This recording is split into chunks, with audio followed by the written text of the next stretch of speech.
Hello, everybody. Welcome to our module on audience analysis and preparing our thesis and purpose statements.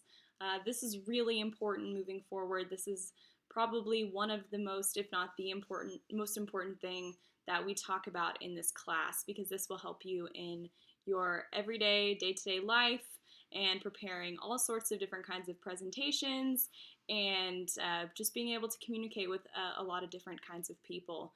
Additionally, our part two to this is talking about thesis and purpose statements, and these additionally are very important to composing a speech, the thesis statement being the most important aspect of a speech.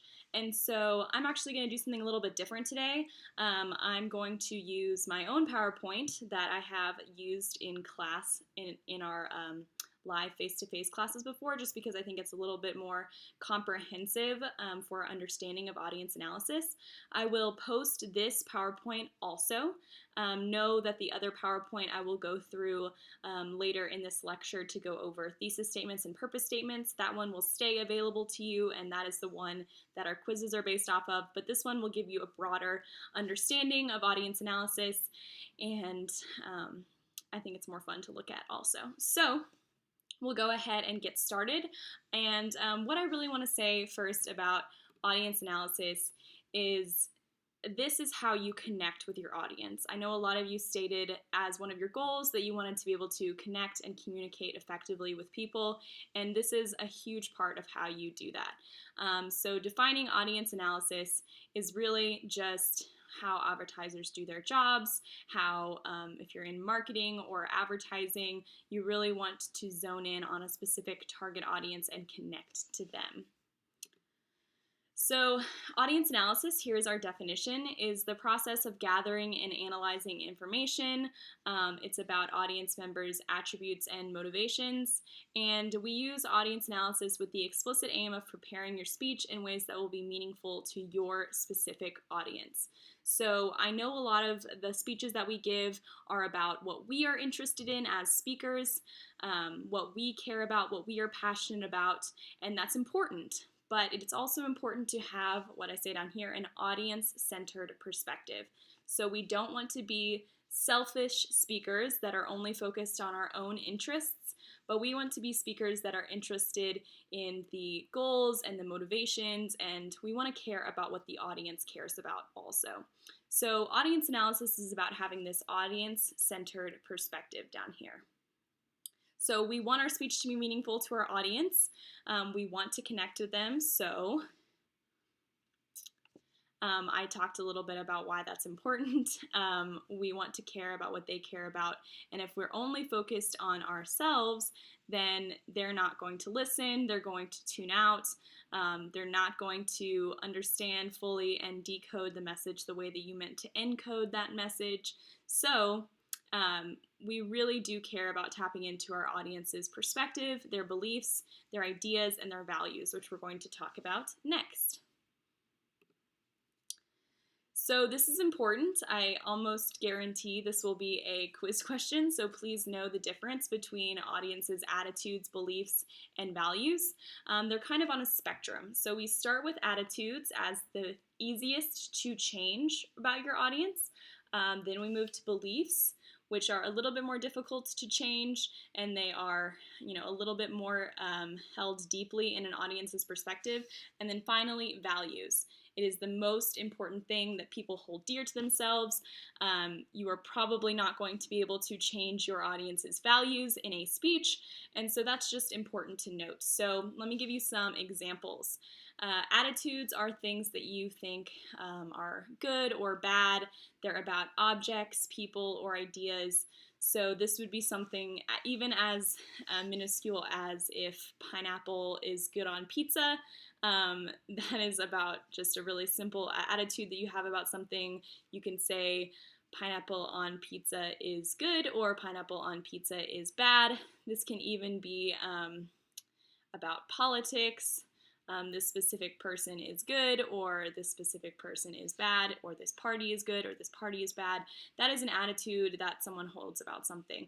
So if you can frame something in the realm of good or bad, that would be something that an audience's attitude holds on to. So next is beliefs. So like I said, this is something, if something is true or false, and this is how people perceive reality. So this is really the worldview that they hold. So if you were trying to convince a flat earther that the world is round, that would be trying to change their beliefs. It's how they perceive reality. They truly believe that it's true that the earth is flat. And so trying to change their mind on that, you could present ideas, facts, statistics, but it's definitely more difficult to change someone's mind about beliefs than it is about attitudes. And so finally, we have values, which is the most important shaping factor of your audience. So this is what they hold dearest in their heart. This is who they love. This is who they see themselves as. This would be like, my mom is the greatest person in the world. I value loyalty. I value freedom as an American citizen, things like that. It's really hard to change the values of your audience. And so knowing that we can tap into these attitudes, beliefs, and values is important. So analyzing your audience really comes down to understanding your audience's attitudes, beliefs, and values as much as you can going into the communication situation or your speech.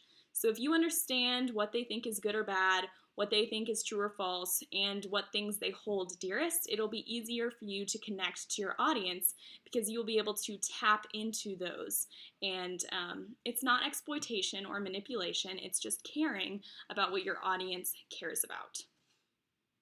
Okay, moving on.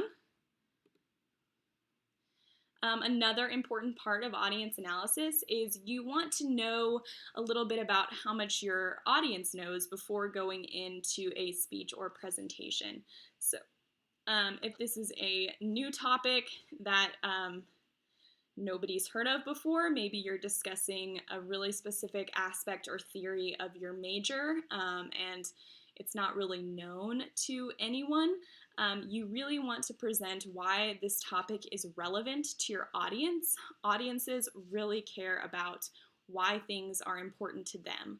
So again, they're going to tune out if they do not think that the topic that you are discussing is relevant to them whatsoever. So a good way to work around this, I'm not saying you can't talk about things that audiences don't know about. That's how people learn things. It's good. But you definitely want to create, analogies to things that they've heard about. You want to relate familiar issues to them. So try and use examples that connect back to things that the audience is familiar with to really establish that relevance for them. If they have little knowledge on the subject, maybe they don't know nothing, but they don't know very much. Again, this can pertain to maybe they know a little bit about politics, but they don't know much. You do want to present the basics and background info. You don't want to just assume that your audience knows more than they do. It is your job to inform and persuade the audience. And so you really do want to make sure that they have at least a basic understanding of what you're discussing. So it's okay to give that background information to your audience, and you definitely should. Jargon is something we talk about also. Jargon is defined as terms that are specific to a field or to a certain discipline. So a lot of times an example for this would be medical jargon. And so if you're using terms that, doctors use, or, political jargon, we've heard that before, the general population won't necessarily understand what you're saying. So you want to avoid words and phrases that are specific to a certain demographic of people. And so try to avoid using specific language that's only for a certain group of people. You want to remain inclusive and include simple language that everyone can grasp and hold on to. And then this is a big part of oral communication. If you were in an English class, your professors and instructors would tell you to not repeat things and not necessarily, repeat things as much as we want you to. But how audiences learn through oral communication is through repetition and summarization. And so you want to repeat your main points. You want to repeat the points that you want the audience to take away. Repetition is your best friend in a speech because you want your audience to remember what is important. And also, this is why we talk about having a conclusion that summarizes your main points. You want to restate your thesis at the end of a speech. We'll talk more about that when we talk about speech organization. But this is really important to really tap into the audience's knowledge that they may have coming into it. You really just want to make sure that they have a good grasp and understanding going into your presentation, and if not, you need to inform them. Next, we want to gauge listeners' feelings. So you might be going into a persuasive argument with someone where you know the person on the other end of that conversation has negative feelings towards what you're going to be talking about. They might also have positive feelings, and they might be a captive audience. So we're going to talk about the difference between the three. So negative feelings, ways to gauge the listener's feeling on that, and to kind of work around that so you can have an audience that is paying attention and is still attentive to you, is that you want to build rapport and credibility. So rapport is really just casual conversation that helps you connect with the audience. So if you ever are in a class and the instructor, asks you how your weekend is or how your other classes are going, that would be an example of rapport. It's casual conversation that establishes a sort of relationship between you two. And so if you see speakers at the beginning of a speech, maybe before their speech even begins, establishing that rapport with the audience, maybe even throwing in some humor, that helps form a connection with the audience. And also you want to establish your credibility. So you want to establish that you are credible to talk about the information that you are. In all of our speeches, we include a credibility statement, which really means that you say, I'm credible to talk about this because I am an instructor for Comms 2300 and have been for a long time. And I have also graduated with my degree in communication studies, and I'm currently working towards a PhD in communication studies. So that would be my credibility statement to talk to you about audience analysis. And so if you had negative feelings towards that, if it was more persuasive, establishing that really helps combat those audience's negative attitudes. You also want to find areas of agreement. So you want to find that common ground that, audiences, even if they don't agree with what you're saying entirely, you can find ways to find common ground, find shared values like we talked about before, find shared beliefs, find shared attitudes. Another good thing to figure out would be to figure out why the audience has a negative attitude and then to address that. So you see a lot of speakers do this when they say, I know you don't agree with the current economic climate, and this is why you don't agree with it, I assume. And you can say, however, I think that really isn't the entire picture, so let me show you the rest of it. So you should really address why the audience has a negative feeling perhaps towards the topic that you're speaking about, and you can kind of start with that so the audience feels understood and heard and in their opinion. You always want to provide solid evidence for your topic, no matter if whatever kind of attitude they have towards it going in. But you want to be credible, like I said, and use really good descriptive sources and source your material always.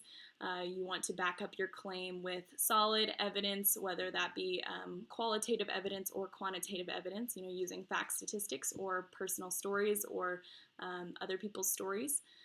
And you want to obviously have good reasons for why you are addressing the audience, even though you know that they have a negative feeling towards the topic. And you definitely can also go into an audience where you know that they have positive feelings towards what you're going to be talking about. So this is a really good example of this would be a political rally. Let's say you are running for re-election and you are having a rally for yourself where people choose to come see you because they like you and agree with your platform. If they have a positive feeling already going in. You don't really need to spend a lot of time or as much time, finding areas of common ground because you are aware that you already have that common ground. And so this is really where that pathos comes in that we've talked about, where with the negative it would be more, ethos and logos.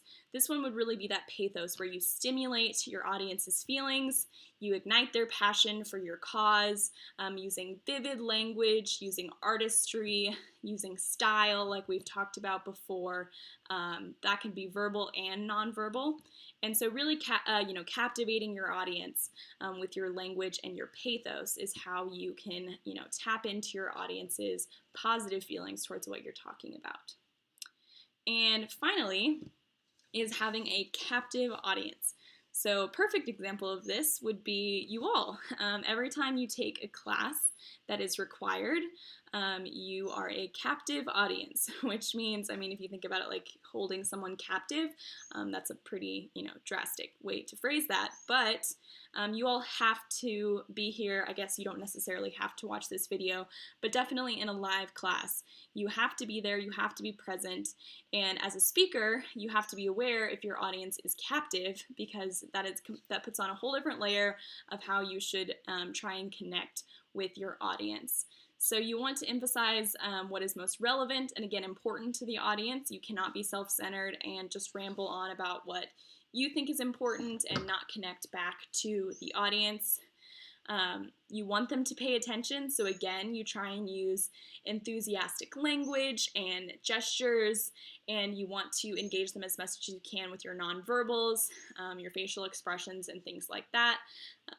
Again, find those areas of common ground and really just try and connect with them in any way that you can using really good, clear language. And then finally, you want to pay attention to the length of your speech or presentation. If they are a captive audience, chances are they do not want to be there longer than they have to. And so you want to make sure that you're not, rambling on about things that don't matter or aren't relevant to your audience.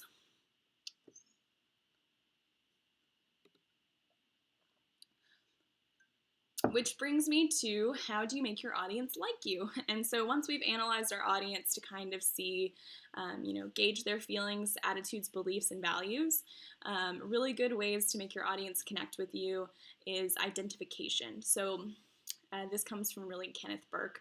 If you want to do some more research, I don't know about that, but you have to identify with your audience. You want them to see you as one of them.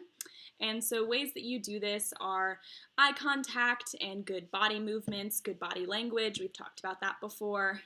Sharing personal stories and narratives, including personal details to make you seem more human.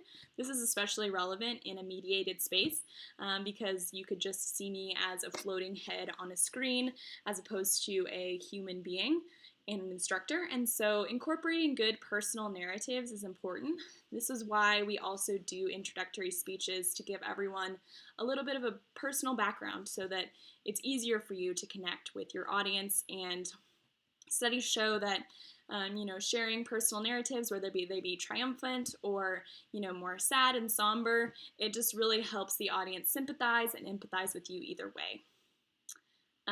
Next would be emphasizing commonalities. I've already touched on this a lot, but really just finding what you and your audience have in common. And so, I'm a student. I've been a student at Texas Tech. I am still a student at Texas Tech.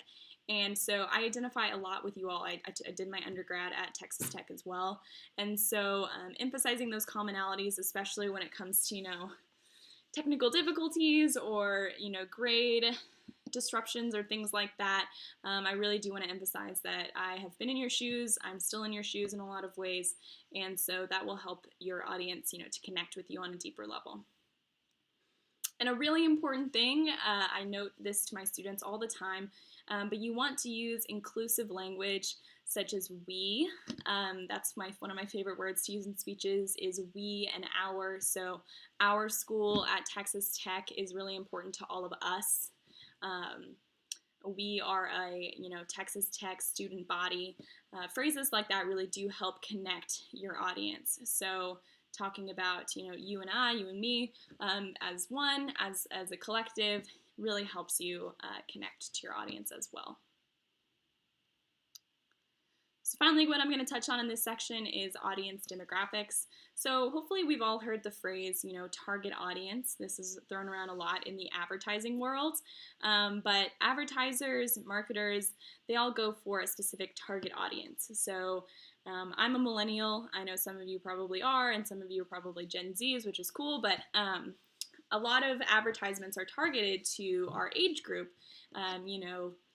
It's hard to think of one off the top of my head, but I don't know. I have a Quip toothbrush, and it was advertised to me on Facebook, and I know I would have never bought it unless the advertising was very millennial and targeted to young people, and so that worked. They zoned in on my age demographic, and so we're going to talk a little bit about that. So to your audience that you will be speaking to is you will have a broader audience, and then you will try and zone in on the target audience that you really want to connect to. You can't always connect with every single audience member. That usually doesn't happen very often, but you can target some, and you can really tailor your speech to a specific group of people, and that's what matters. So for us, you can, again, find those commonalities, do that audience analysis. We are all students, we are all taking public speaking together, and so zoning in on that is really what's important. You can zone in on, I want to persuade this group of Texas Tech students, to stop using Lime scooters or something because they're dangerous, and you can zone in on a specific target audience. So things to be, aware of when you are discussing issues, whether they be informative or persuasive in nature, is just to be aware of your audience's age, their ethnic or cultural background. Please be aware that not everyone here is from the same, place even. We'd have a lot of distance learners in this class, so not everyone is, from the same place, has the same experiences, probably doesn't have the same socioeconomic status. We probably all have different types of religions, political affiliations. This class has, we're not one gendered, and group affiliations. So just be aware of the diversity that is in your audience, that will be in all of your audiences most likely. And while you can target, based on the class that we have and different audiences that you have in the future, one of the main things that's important is to be inclusive. You want to use inclusive language. Something that maybe you haven't noticed me doing, but I know you're going to notice it once I say this, is I say you guys a lot, because that is vernacular that has been embedded in my millennial brain. And that's actually, I've been called out for it before, that is gender exclusive. It excludes people that are not guys. And while a lot of you may not think that that's offensive, or I honestly don't notice myself doing it, I try and say everyone, y'all, things like that. It can be difficult to break, but it's important to be mindful and be inclusive in your language, and when you talk about politics, when you talk about different things, to use inclusive language, to use a variety of examples when you're discussing issues and things like that. Just to know that everyone in your audience is different, has a different background. It's important when you're analyzing your audience to be aware of those. Okay. So again, like I said, I went through a different PowerPoint. This covers pretty much the same thing. It talks about an audience analysis, an audience-centered approach, talking to your target audience. I just went a little bit more in depth because I really thought it was important. This talks a little bit more about why demographics matter. Sensitivity is required, just like I said. People, again, are different. Socioeconomic status is based up of income, occupation, and education. So please just review these on your own time. This, of course, will still be posted. And this just breaks down a little bit. Like I said, avoid making assumptions based on gender. Don't make any weird jokes about like women being stay-at-home and men, making money, because that's an outdated gendered stereotype. So this brings me to our final part of our lecture today for Module 5, and that's crafting effective purpose and thesis statements. So this is something that students probably miss out on the most, and that's the difference between a purpose and a thesis statement, and they are different. So I'm going to go really slowly and carefully to make sure you all understand the difference. So when we're thinking about the purpose of our speech, we obviously want our speech to be driven by a purpose. This is going to answer the general question, what is my objective in speaking on this topic to this audience on this occasion? And so there are usually 3 general purposes for a speech. We go through these within the course of the semester, but to either inform or educate, so this would be more on our briefing speech. And then next is to persuade. I argue that all speeches are persuasive, at least a little bit in nature, but there are times where speeches are entirely persuasive, and that's their goal. And then finally, to mark a special occasion. So I talked about these in our previous lecture, but mark a special occasion, give a toast, giving a eulogy, things like that. That would be our special occasion speeches. We do not do one in this class. We do a video resume instead. But in our face-to-face classes, we do also practice our special occasion speeches. And so our general speech purpose answers the questions, what is my objective? So it should include the phrase, by the end of this speech, I want my audience to be informed about, in my case, audience analysis and thesis and purpose statements. So it lays out precisely what you want the audience to take away from your presentation. It's what you want your audience's listeners to learn, do, reconsider, or agree with. It's your aim. It's an action form. So this is the difference between your thesis statement and your purpose statement, is that this is stated in action form, and you do not, don't even, I'm just taking that away. It is not articulated in the speech itself. So this is for you. This is when you're planning your speech. You want the audience to know your thesis, but not necessarily your purpose is for you when you're planning. So again, when I said, by the end of this speech, this presentation, I want the audience to be able to understand and grasp the nature of audience analysis and purpose and thesis statements in order to help them on their future speeches. That is an action statement, is I want my audience to learn, to do, to reconsider, things like that. And again, the thing to remember is you do not actually state this in your speech. This is for you, the speaker. And then finally, you want to compose a thesis statement.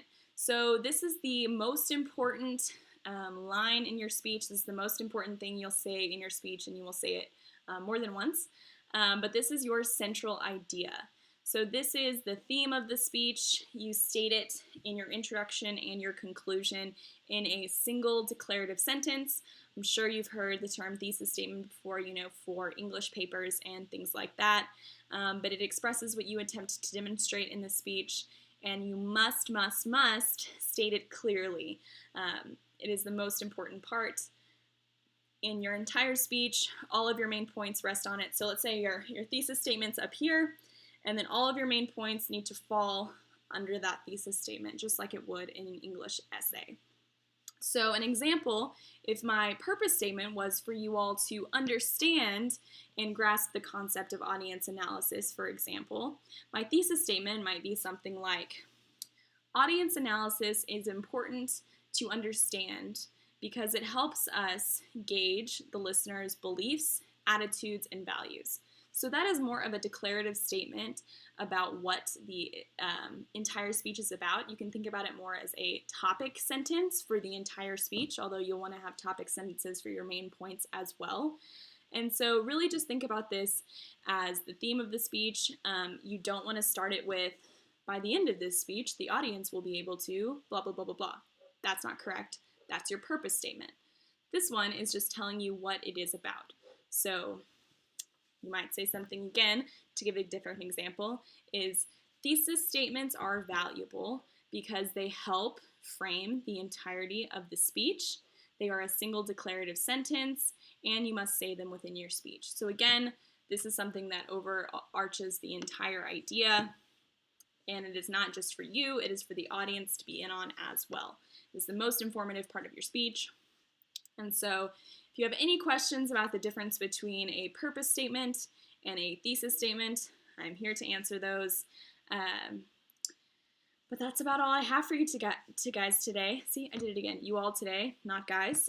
So if you have any questions regarding audience analysis or thesis and purpose statements, go ahead and let me know. I will post my other PowerPoint on the module as well. But I hope you all have a wonderful day. And again, if you have any questions, let me know.